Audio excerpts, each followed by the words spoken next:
No niin, Jaakko, oot päässyt mestoille. Kyllä. UN Talk number 3, 3. jakso, episode. Mitkä on mietteet miehelle? No mietteet on todella hyvät. Ei mitään, odotan innolla, että päästään hommiin kunnolla. Kyllä, todellakin kaveri vähän kinttu kipeän tällä hetkellä. Niin mitäs? Päässyt telomaankin itteensä tässä, niin jää vähän harjoittelut heti alkuun. Joo, no tosissaan mä edellisen harjoituskauden lopetin yhdellä vähän erikoisemmalla tavalla. Kävin vähän juoksukisoissa ja nyt on ollut vähän tauolla, mutta keppien kanssa hetkiä tuella, mutta Kyllä, ei kannata juosta kyllä. ei, älkää juosko. Siis pyöräily on siitä hauska laji, että se on niin siis silleen niin tavallaan päästään kropaan tosi helpolla. Ja sitten jos lähtee juoksemaan, niin aika helposti se rupeaa kovin kintuista tuntumaan. Minulla ainakin on kokemuksia siitä, että kauden jälkeen on lähtenyt juoksulenkille ja vaikka ajattelee ja tietääkin, että on hyvässä fyysisessä kunnossa, niin saman tien kylmiltä kun lähtee vaikka 10 juoksemaan, niin sitä saa sitten viikon 2 kyllä tuntee sitä poteista pahaa oloa siellä kintuissa. Että se ei ole tavallaan kroppa tottunut siihen iskutukseen. Ja nyt Jaakolla tilanne taitaa olla nimenomaan juurikin se, että voit vähän avata, että mikä siellä jalassa tällä hetkellä oikein on. Joo, tosissaan tuossa kuukausi sitten juoksin Pirkan Hölkän ja 33 kilsan maastojuoksukisa. Käykää tsekkaa Iskus-kanavalta se löytyy video. muuten, blogi löytyy, että laitetaanko vaikka tonne alle linkki, niin voidaan laittaa. Sieltä pystyy katsoa, että miten tuo jalka on saatu rikki, mutta siellä on rasitusmurtuma ja runsasmäärä rasitusosteopatiaa. Se tarkoittaa sitä, että nyt on kuukauden verran oltu ja vielä varmaan pari kuukautta ennen kuin päästään ihan täysillä taas harjoittelemaan, mutta se menee ensi vuoden puolella, päästään reenaamaan ja sitten taas reenataan. On siinä hyvää aikaa tietysti. Milloin se oli, kun se kausi alkaa sitten? Mihin meillä oli se ensimmäinen kisa suunnattu? Huhtikuun puolessa välissä. Joo, tässä kohtaa kun tätä nauhoitellaan, ei ole mitään kiire. Ei ole kisakalenteri vielä julkaistu. Suomen kisakalenteri, ei siis tiedä ihan tarkkaan, mutta sinne jonnekin se lutviutuu anyways. Ja miten Jaakko se koet, että miten toi vaikuttaa sinun harjoitteluun verrattuna niin kuin tavallaan edellisiin vuosiin, milloin sinulla ei ollut tuommoista ongelmaa päällä ennen harjoituskautta? No tämähän on tosissaan tämmöinen mielenkiintoinen tilanne, että edellisen harjoituskauden jälkeinen nyt ylimenokausi mulla oli tosi aikaisessa vaiheessa tänä vuonna. Et lokakuun alusta aloitin ja ihan muutenkin olisi pitänyt tähän useamman viikon tauon harjoittelusta. No nyt se muuttui useamman kuukauden tauoksi, mutta toisaalta jos miettii, että usein on edellisestä kautta venytetty vaikka marraskuulle, kun ajettu syklocrossia, nyt mä en ajanut, niin sitten se kunto on päässyt siinäkin tavallaan vähän tippumaan ennen taukoa, niin sitten otettu tauko, niin tavallaan loppupeleissä ei välttämättä muutu hirveästi, että ne kovimmat treenimäärät on tehty siellä alkuvuodesta ja sitten tammi-helmi-maaliskuussa, että nyt se vähän riippuu, että miten tämä tästä palautuu ja etenee, mutta ihan loppupeleissä ei hirveästi vaikuta, mutta kyllähän siinä niinku, mitä mä valehtelisin, varmaan 100 tuntia treeniä talvelta pois, ja sitä menee numeroiden valossa. Mites se, että ainakin itse silloin kun treenasi ihan täyspäiväisesti, niin se, että jos oli joku ulkoinen tekijä tai muu syy, ettei pystynyt lähteä lenkille, jäi treenit väliin, niin se, että tavallaan se kuormitti huomattavasti enemmän niin kuin pääkoppaa kuin tavallaan se, mikä miinuspuoli tai haitta siinä olisi ollut tavallaan harjoituksellisesti. Niin miten sä oot pystynyt käsittelemään, miten sä ajattelet tuosta tulevasta, että miten tavallaan sä pystyt päästä sen lokeroimaan silleen, että sulla pysyy mieli kirkkaana, vaikka ei pääsekään lenkille?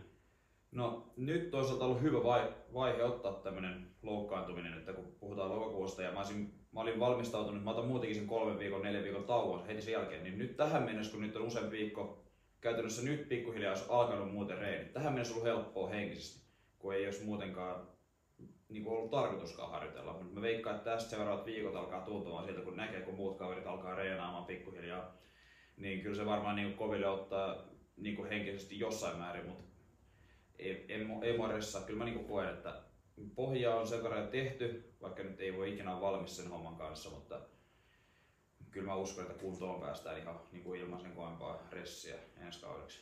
Taukohan tekee hyvää, niin virittäytyy, katso sit huippukuntoon. No siis mulla oli itse asiassa jaloissa oikeastaan tässä viime pari päivää, että oli sellainen näpsäkkä tullut olo, vaikka mä en nyt ole keppien kanssa mennyt niin mitään sen enempää, mutta oli sellainen olo, että kyllä niinku meikäläisen motte kyllä ihan vaan, kun chillailee vaan, niin kyllä se siitä. Hyvä tuntuma ollut, vaikka ei mitään tehnytkään. Ja joskus se saattaa olla sille itse asiassa, kun pitäisi vähän taukoa, niin sehän saattaa tehdä ihan hyvää.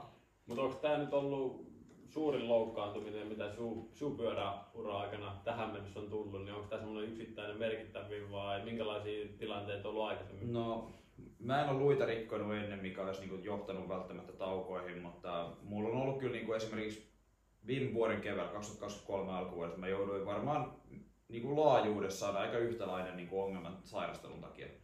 Mutta tää on todellakin niin kuin parempaa vuoden aikaa nyt siihen nähden, että okei, silloin mulla meni ehkä niin kuin alkukaudessa, kun kisat oli alkanut niin 1,5 kuukautta sivuun sen takia. Nyt ei toki meni kauan, mutta toisaalta tässä tilanteessa mun kroppa ei ole muuten huonossa tilassa niin kuin sairastelun tai muun takia, niin mä en usko, että niin kuin on tää selkeästi varmaan pahin ja eniten aikaa ja hitain prosessi palautua juttuun takas kuntoon, mutta ei tää välttämättä ole todellakaan mikään maailmanloppu eikä todellakaan mikään ensi kauden niin kuin uhkakuvakaan, mutta kyllä tää niin kuin haastetta tuo ensi kauteen ihan varmuudellakin.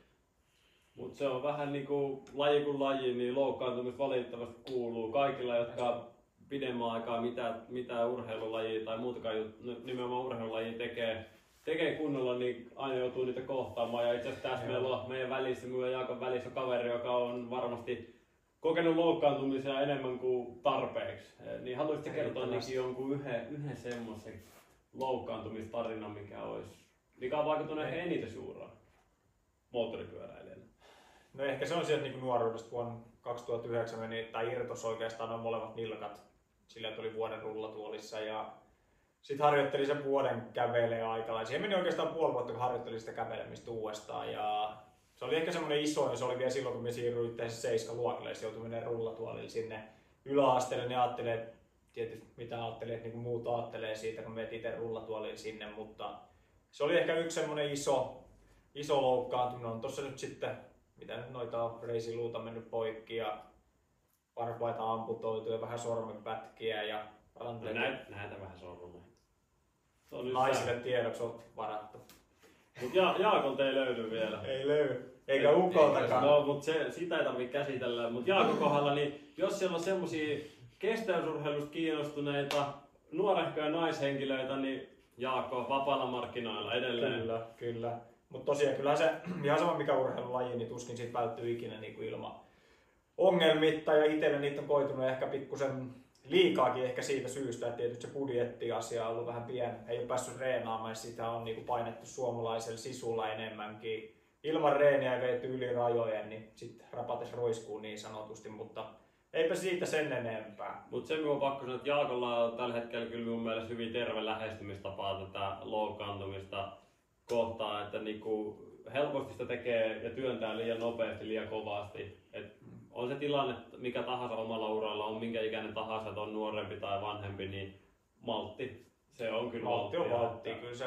Ja nyt niin kuin äijä just sanoi, niin muutenkin jos sattunut pieni tauko siihen, niin hyvä se on kuitenkin teikäläinenkin reenannut ja kisannut ihan törkeä paljon viime vuonna, niin ei varmasti semmoinen pieni tauko pahaa tee. Mutta itse haluaisin ehkä jutella enemmän siitä, millaisia fiiliksiä äijällä on niin tästä uuden cycling-tiimistä ja niin semmoisesta niin tavoitteista ensi kauteen. Ja niin ihan semmoista perinteistä hypetystä vaan tähän väliin, että niin millaiset fiilikset on siitä uuden cycling-tiimistä? Ihan yleisesti. Niin kyllä, anna tulla vaan. Ihan sana on vapaa, Jaakko. Eihän tässä hirveästi ole muut sanoa, kun olen todella innostunut tästä koko projektista. Että niinku, meillä ei ole varmastikaan kaikkea vielä kerrottu meidän somesta tähän mennessä, kun tämä video on tullut ulos, mutta meillä on tosi paljon erinäisiä juttuja, mitä ei välttämättä tullut tehtyä minkään joukkueen kanssa. Saatiin sitten semmoiset, että pystyy tälleen kotiolosuhteessa Suomessa toteuttaa tätä lajia. Niin sen takia kyllä niinku hieno nähdä, että niinku jätkät on ottanut alleen tämmöisen projektin käsiin, että saadaan tehtyä juttuja, kun tekisi oikein ammattilaisjoukkoja, mutta tietenkin pienemmillä resursseilla ja niin vaikeimmista lähtökohdista, kun ei olla mitään kokemusta tai taustaa. Mutta niin tyhjästymisemällä, niin kyllä mua niin innolla, mitä saa tästä aikaiseksi. Jep, vaikea sitä sinänsä vielä sanoa, että mitä siitä saadaan aikaiseksi, mutta kyllä meillä ainakin silleen, niin kuin aika minun mielestä niin kuin silleen, suunnitelmat on niin kuin aika selvät, mitä tässä ollaan niin lähdössä tekemään. Itse en tietysti ymmärrä niin paljon pyöräilystä, mutta se on Ukko ja AJ, ketkä aika lailla siitä ymmärtää. Sitten meillä on hyvät yhteistyökumppanit tässä jo taustalla. Se just kaikki kuskit ja muut. Niin ja sitten on tietysti uskon, että meillä on niin kuin Suomen vahvimmat kuskit, mitä sieltä löytyy. No sehän on tässä itsellä toisaalta toinen niin kuin innostava tekijä, että kaikki on kavereita ja kaikki on ihan hiton kovia kuskeja. Esimerkkinä nyt Antti, Jussi, Ukko, no sun kanssa ollaan tunnettu vähemmän aikaa. Eikä ei ole niin kova kuskikaan. Ollaan niinku ollut kavereita pitkän aikaa. Aksel, meidän tiimin eräs kuski, ketä nyt ei ole tässä keskustelussa mukana, mutta moni reissu on tehty näiden kavereiden kanssa ennestään ja suhteellisen menestykset käytetään reissuja ollutkin. On ja varmasti niin kuin Suomen mittakaavassa niin aika... Kyllä uskoisin, että on aika kova pumppu kasassa ja tarkoitus tietysti tehdä tästä niinku... Nyt tietysti ollaan käynnistelemässä vasta tätä ja tarkoitus tietysti tähän sanotaan niin 10 vuosien päähän, että tässä saataisiin semmoinen jatkumo ja sitten matkalla se kehittyy. Katsotaan mihin se sitten johtaakin, mutta ei tämä niinku semmoinen ensi kauan juttu vaan ole, että ihan tarkoitus, että tässä niinku painaa menemään monet vuodet eteenpäin ja toivottavasti palvellaan suomalaisia nuoriakin kuljettajia sitten jossain kohtaa. Mutta se mikä minulta ja ehkä varmaan katselijoita ja kuuntelijoita kiinnostaa, niin Jaakko, sun uralla, miten sä ajattelet, että tämä palvelee sun uraa jatkossa? Sulla on kuitenkin jossain määrin edelleen full focus pyöräilyyn, niin miten sä ajattelet, että tavallaan, miten tämä näyttäytyy siinä valossa?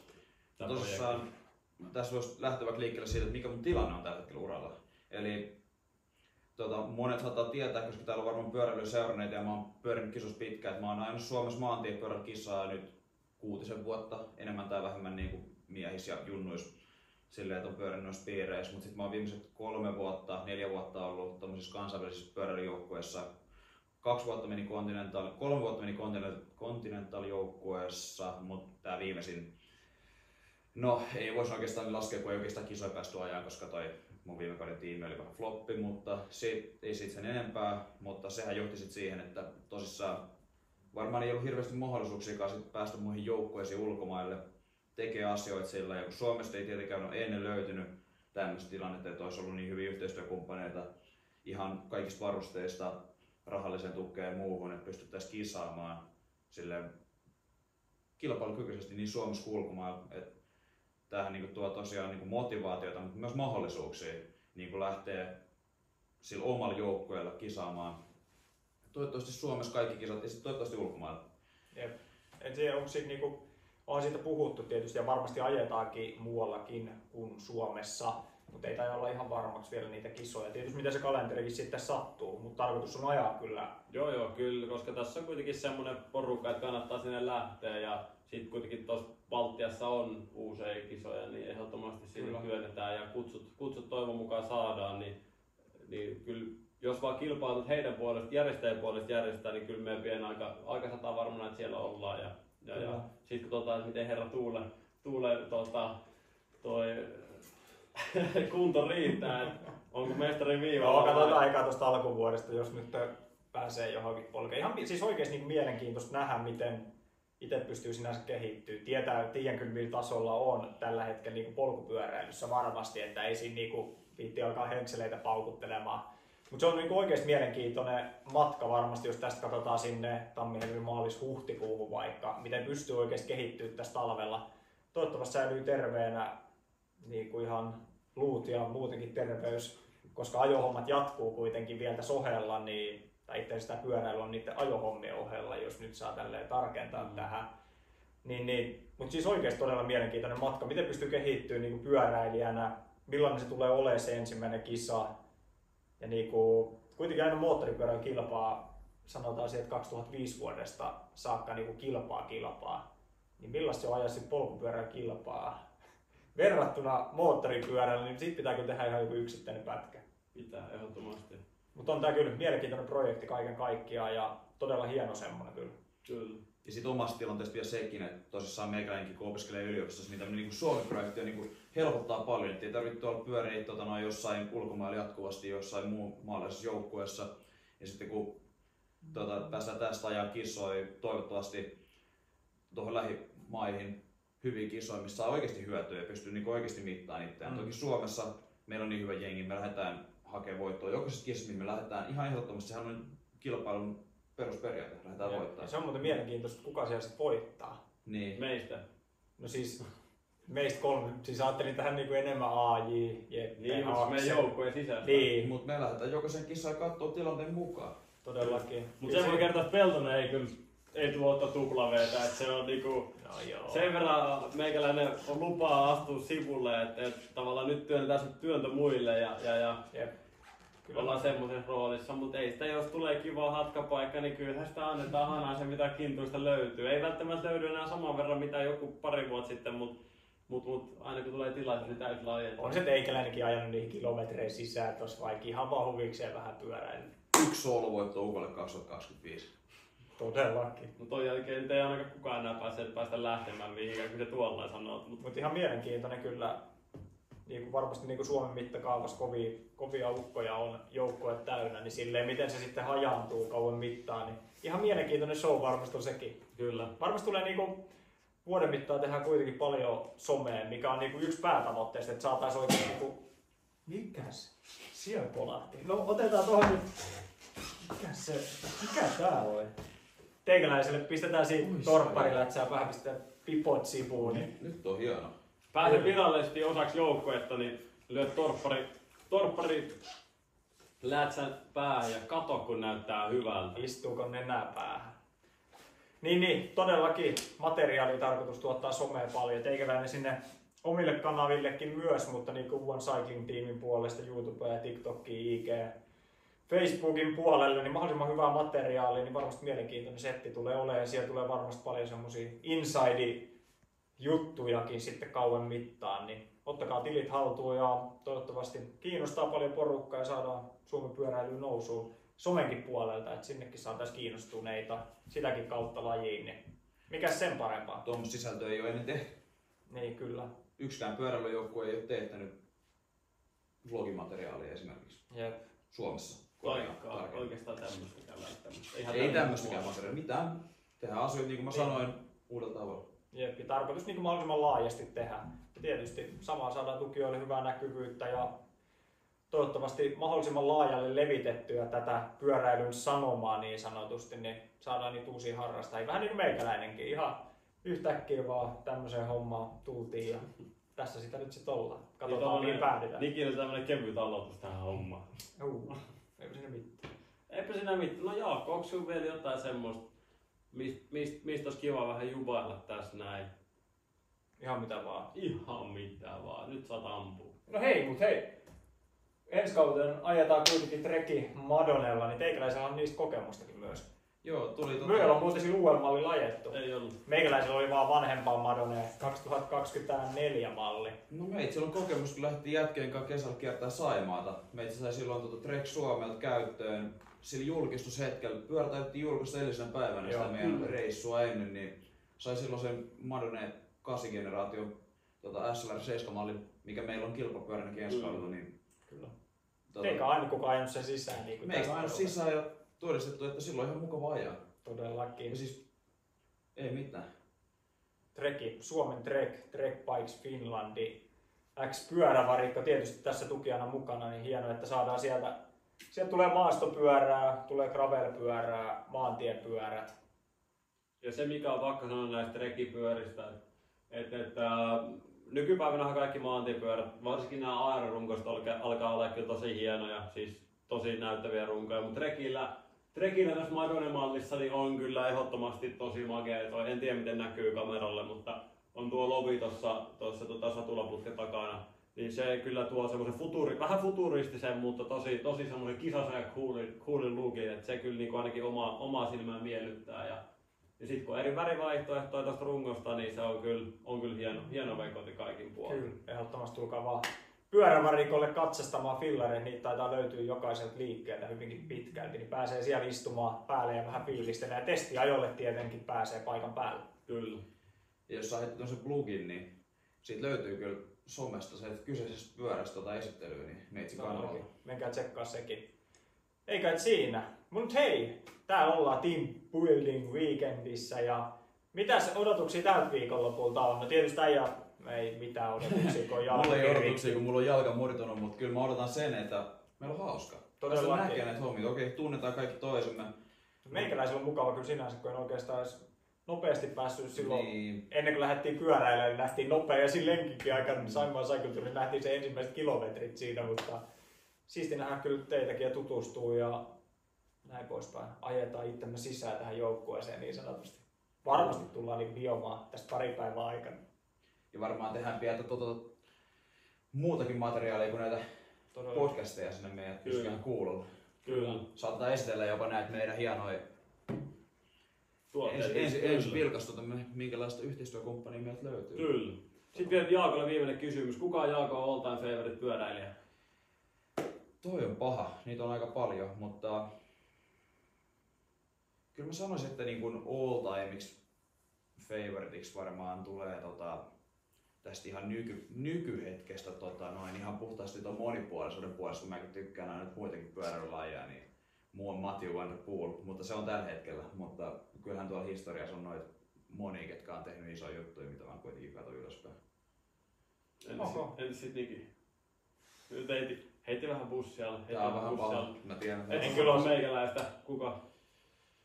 Ai, no niin. legenda. Kova. Ei siinä. Pistetään homma purkkiin. Minulta ei kysytty sitten tätä ollenkaan. No ok, kysytään ukkoiltakin. No, kukas teikäläisen? Vainan oli Matti Manninen. Näillä mennään. Ok, oliko siinä?